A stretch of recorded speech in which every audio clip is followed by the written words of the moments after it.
Experience the city on foot. Baltimore City's walkability features not just a perk, it's a way of life. Whether you're a foodie, an art lover, a history buff, Baltimore's vibrant neighborhoods and bustling streets make exploring the city a life adventure all on its own.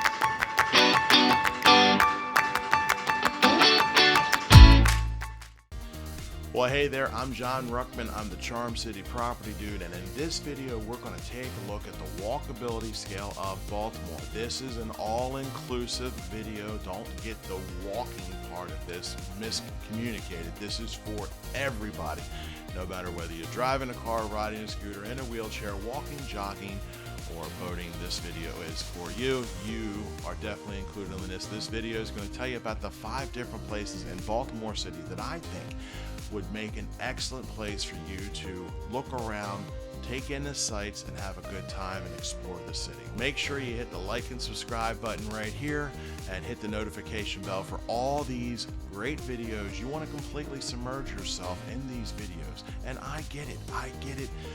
You know, moving is a scary thing. On a Richter scale of about 1 to 10, it is like 100 plus on the Richter scale. People hate to move. The other thing they hate more is public speaking.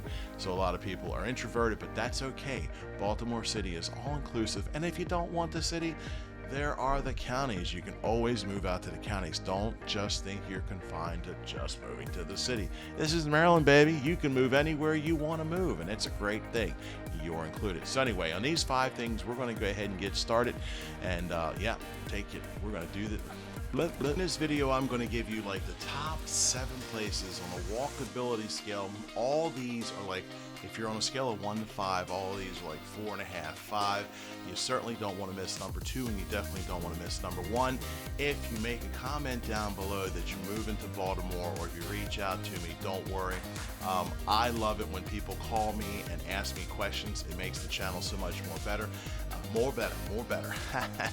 But anyway, if you reach out to me today or you schedule a one-on-one consultation, don't worry, I've got your back when it comes to real estate. I will get you squared away. Nothing's more scary than moving. Don't worry, you've got a friend here in Baltimore. So make sure you definitely want to check out number 2. I'm gonna set you up. If you like some cool jazz, if that's what you're into, if you like some cool music, if that's what you're into, if you're into country, that's what you're into, even if you're into rap, I'm gonna set you a place down in Baltimore City that I think encompasses all of these things. All right, so number 8. I can never keep track of the numbers here. You know what? I'm only human. I'm reading from a screen here. I get stuff stuck in my throat. I'm only human, but we're going to go here. I love this stuff. And, you know, something else, too. This makes me a whole lot better realtor. You know, and don't misunderstand. I'm talking like I've known you forever. And I do have a tendency, my wife tells me this all the time, that I end up starting the conversation 3/4 of the way in. So if we've talked before and I don't get my point across, I'll come back later and go, and I'll start the conversation right there where it was. So there you go. Being brutally honest with you, if you want a real estate agent to sugarcoat stuff, it's all sugar and flowers. It's all sugar and flowers. But anyway, universally, Mount Royal. Now, we've talked about Mount Royal and the University of Baltimore. Mount Royal, things can only get better, right? Brad Pitt was a brand new actor, and he was so bad at it that he said, you know what? I'm so good looking, I can only get better. No, he never said that, but he did say that his acting was so bad he could only get better. So number 8 on this list of walkability neighborhoods, University of Baltimore, Mount Royal. The University of Baltimore and Mount Royal neighborhoods are located just north of Baltimore and offer plenty of walkables. So if you drive through Mount Royal, you'll see that there's sidewalks, you'll see that there's a little cafe up there, there's stores, there's all these different things up in Mount Royal. Definitely a nice place to walk. I see, whenever I drive up there and I'm taking pictures of the houses, I always see families walking their children. I always see couples walking their dogs. I see individual people walking their dogs and their kids as well. And I see the kids out on the playgrounds playing. So this makes number 8 on a walkability scale. It's like a 4 at 1 out of 5, and this is a 4 on the walkability scale. A great place. The other thing about Baltimore is they introduced the electronic jaybird, or electronic electric powered scooters called the Jaybirds, and they are by design. You like have it. So the Jaybird system has an account for your phone, so you walk up and you just take a picture of the QR code on the thing, and there's an account there, charges already on the app. So you pick up the Jaybird, it's powered, and you scoot. Those things go up to 12 miles an hour, and I see so many people going around. What a novel idea. Actually, a few years ago, I bought a Razor scooter. It was like $500 because I was going back and forth to New York City to audition for a variety of different shows.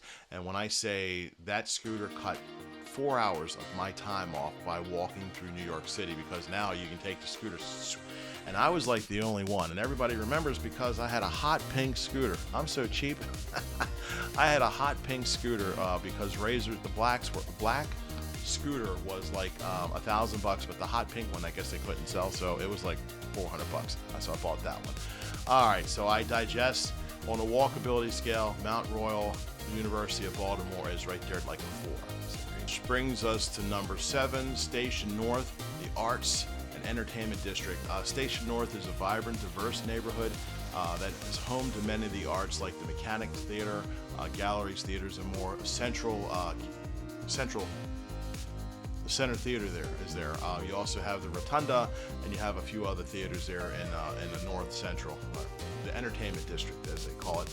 I do have a cute story about when I was driving down there. I was auditioning for Center Stage. I guess don't get excited because they usually bring outside talent. So I believe the show had Samuel Jackson or something like that, and I was just something in the background. So they bring Samuel Jackson in, and they hire like the local theater experts in the area to come in. So my cute story is they were working on the road. This nice little lady in a wheelchair come across, and the sidewalk got into the new road and started sinking into the blacktop. And of course, I got out of the car, and I, as a hero, tried to pick up this wheelchair out of the blacktop. There was no way. That wheelchair was so freaking heavy. I dragged it out, but she's like, "Oh, I gotta, you want me to take you to lunch?" It was a whole group of ladies. I'm like, "No, I'm good. I'm late for an audition as usual, with my hair on fire." Go down to Center Stage, and I audition for the show. Of course, as you know with show business, it's a lot of auditioning, but not a lot of booking.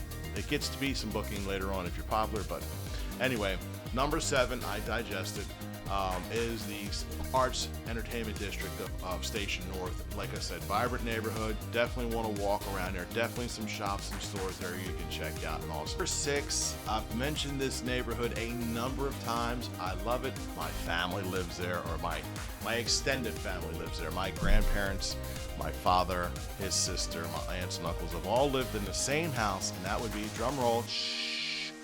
Let me see. Let me add some sound here. Let's do it. We'll do a. I got this thing on my desktop that I'm going to start using. Anyways, once I start really getting to know about it, I'm going to start doing some overlays and stuff like that instead of editing them later on. But anyway, is Hampden. The neighborhood is Hampden. It is a quirky, eccentric neighborhood. So number 4 on my walkability scale, it would be another fun place I love, and that's Canton. On a scale of 1 to 5, I'd give Canton probably about a 4. And the only reason why I don't give it a complete 5 is because the promenade goes from Canton and goes all the way around to the locust point on the other side of the Inner Harbor. You can walk it, run it, jog it. I've seen tons of people with the electric scooters. I've seen tons of family, individuals, walking dogs, walking their children. There's parks. There's all kinds of things in Canton that you can do with your family, friends. If you're by yourself, there's restaurants, there's bars, there's shops. I mean, the area is very, very, very pedestrian friendly. The only reason why I don't give it a 5 right now is because the Canton Water Park promenade ends about a quarter of a mile away from where the Merit Athletic Club, the TBH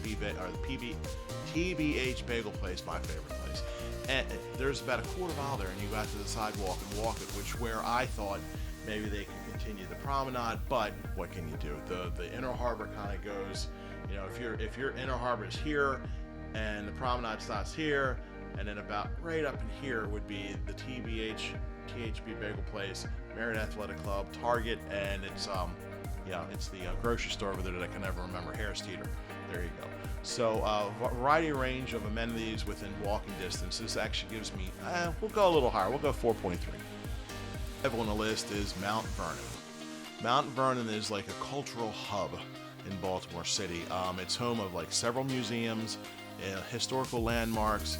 You've got the hill there on Charles Street that goes up below that. You've got the little island, and you got the statue that comes up with the gentleman that stands on top. I beg you, I don't know what the guy's name is. If you can comment down below what the guy is, I will give you a free buyer's guide into the city, and I'll give you a $5 Starbucks gift card, or I'll buy you a cup of coffee if you can tell me who the guy is. So there you go, that's a little homework for you. But Mount Vernon is very walkable. On a scale of 1 to 5, I give it like a 4.2.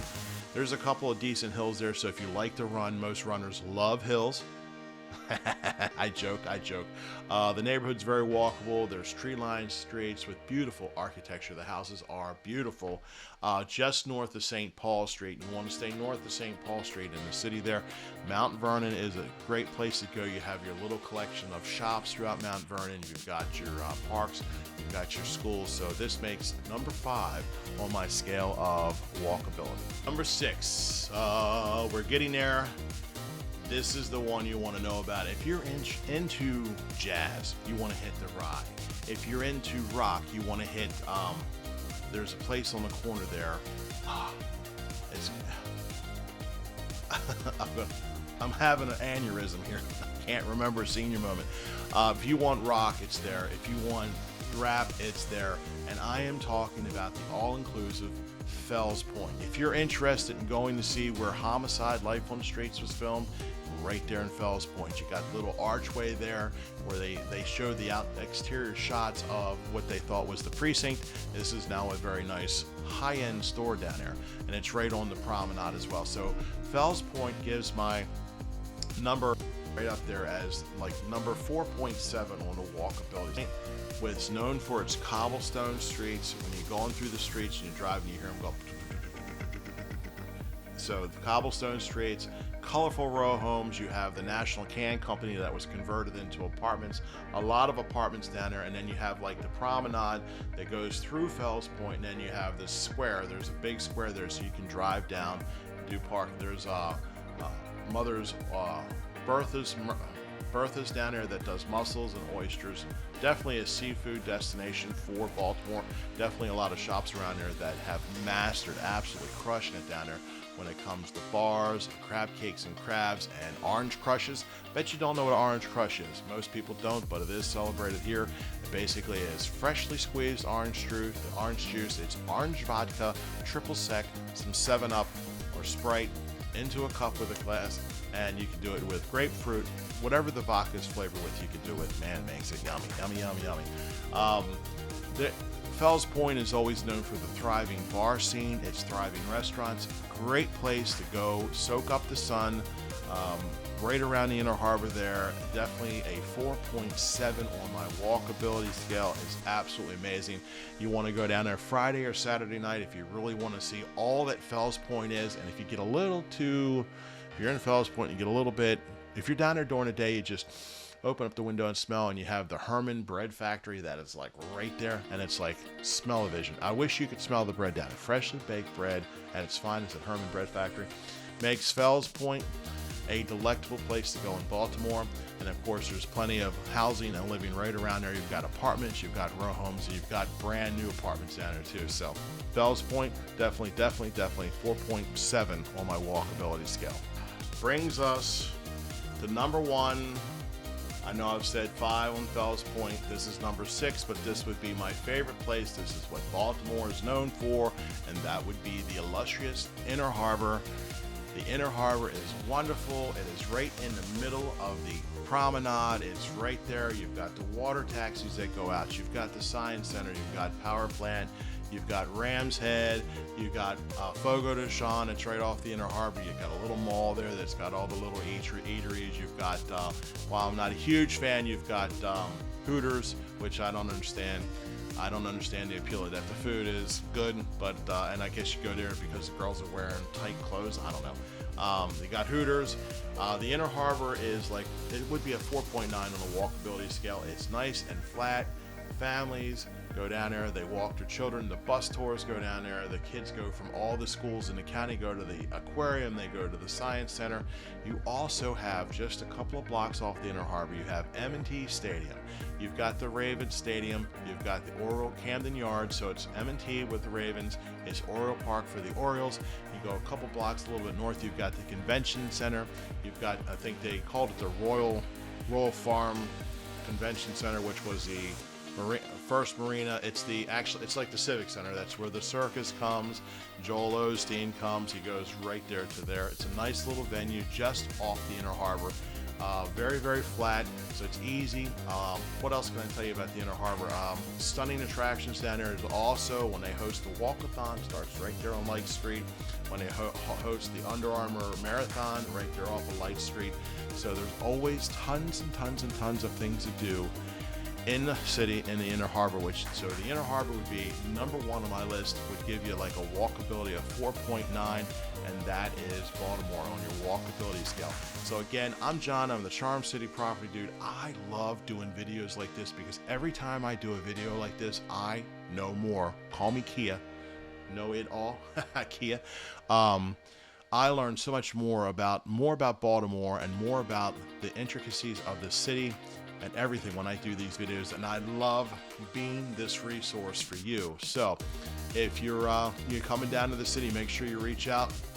I'm always available day, night, or weekend. I will respond to your text message. Book a consultation call. This little link up here, and I'm pointing right, it's going to be right there. It says book consultation. This goes right to my calendar. You can book a one-on-one. You can have a conversation with me.